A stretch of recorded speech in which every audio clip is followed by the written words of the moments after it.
अब कोरिया आउनका लागि भाषा पढिराख्नु परेन। नेपालमा बन्द भएको E7 भिजा फेरि पनि खुलेको छ है साथीहरू। एकदमै खुसीको खबर। अब तपाईँहरू कोरिया आउनका लागि भाषा पढिराख्नु परेन।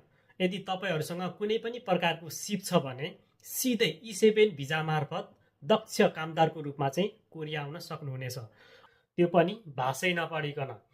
नेपालमा बन्द भएको E7 भिजा फेरि पनि सुचारू भएको छ।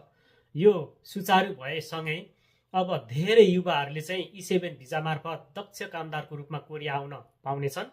धेरैको भविष्य उज्जवल पनि हुनेछ, धेरैको सपनाहरू साकार हुनेछ। उनीहरू यसरी भाषै नपढी कोरिया आउन पाए भने भाषा पढ्नेहरूको सङ्ख्या पनि घट्नेछ। भाषा परीक्षामा पनि त्यति धेरै कम्पिटिसन हुने छैन, उनीहरूको लागि पनि फाइदा हुनेछ र यो चाँडै नै कार्यान्वयन होस् र धेरैभन्दा धेरै नेपालीहरू E7 भिजा मार्फत भाषै नपढिकन कोरिया आउन पाउन्। सबैलाई धेरै धेरै शुभकामना।